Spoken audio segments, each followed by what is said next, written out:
Hello, welcome back. We're gonna be doing a twist out to the scalp. But first, I just want to say I'm so excited because I got 9 followers, okay? And last week, guess how many I had? 2. So anyways, to get this style started, I first wet my hair, of course, but I wasn't gonna take y'all through all that because that took me a smooth minute. So now this is with my hair wet and I'm starting to part my hair. It's gonna be flat twist, just so you know.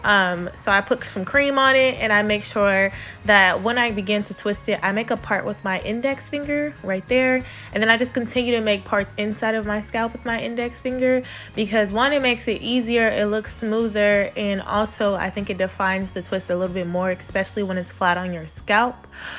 So from there, of course, I keep twisting it. I also try to twist and turn the twist at the same time so that it gives it more defined curl and it doesn't just kind of come out. So I go all the way to the very end, and from there I do add a little bit of oil because my hands be crunchy, okay? Don't judge me, but they do be crunchy. So anyways, I'm getting into the next section, and basically I could take you to do the same thing. If you can, I would highly recommend parting it for each section. It may be a little hard because I like to do finger detangling, but it looks more crisp. It's easier to put a scarf on it at the end when you do part it, and there's less struggle of you trying to twist it and then pieces from other sections of your hair get into it. So I think that's the best option.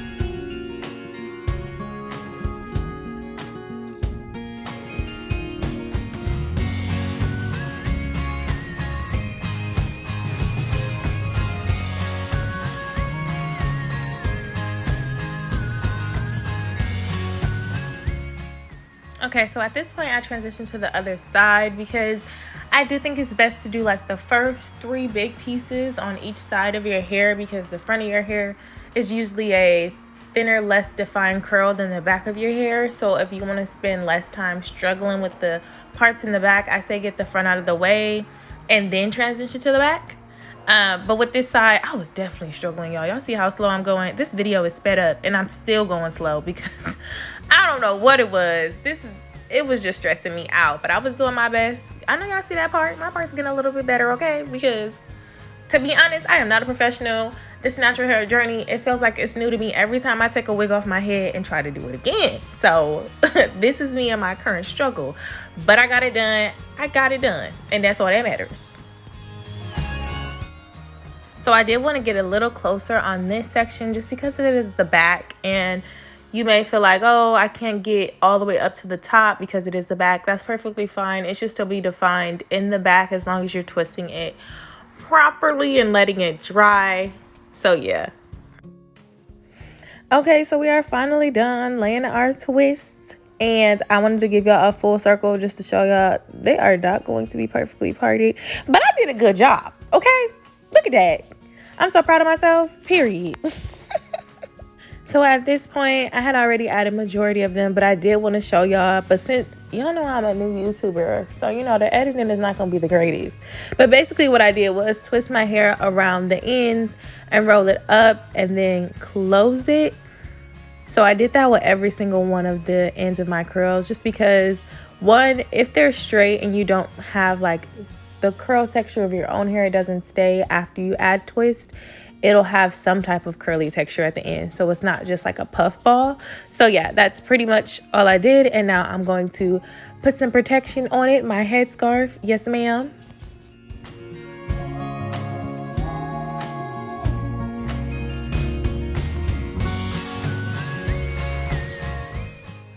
And of course, I had to add the bonnet for that extra layer of protection at the ends. If you do have a bonnet, make sure you add that as well. I am going to leave these in my hair overnight and take them out in the morning so that they can try to dry to the best of their abilities. And it also will not be messed up by my pillow covers. So yeah.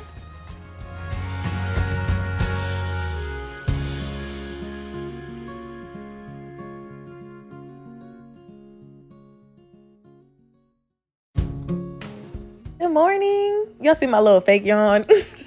I be getting into my acting bag, okay? So I had to take my bonnet off. Of course, I got my jojoba oil. Y'all know I love that oil.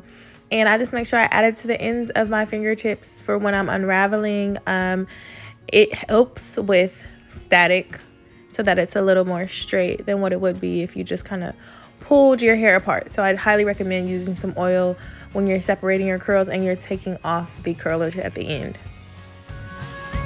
Also have mist as well. It's kind of like an oil, but it's just for shine purposes. I like to spray that on top too because I don't like my hair looks dry. So at this point, I'm starting to unravel it piece by piece. I do try to do it very delicately. I think something that I learned from this twist out is that the more delicate, the better. And also, there are some pieces that you can continue to separate, even if you think if you separate them again, they may be a little frizzy.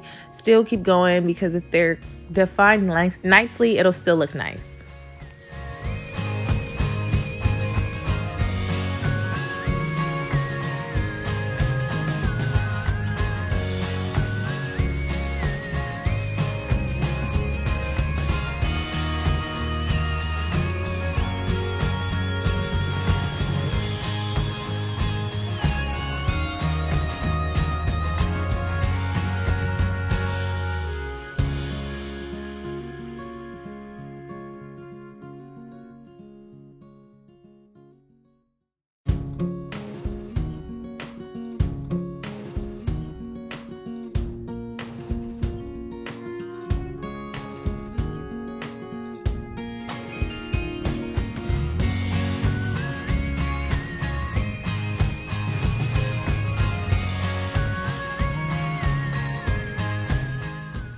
And it's at this point that I'm realizing, baby, this is not what you was going for. Let me show y'all what I was going for.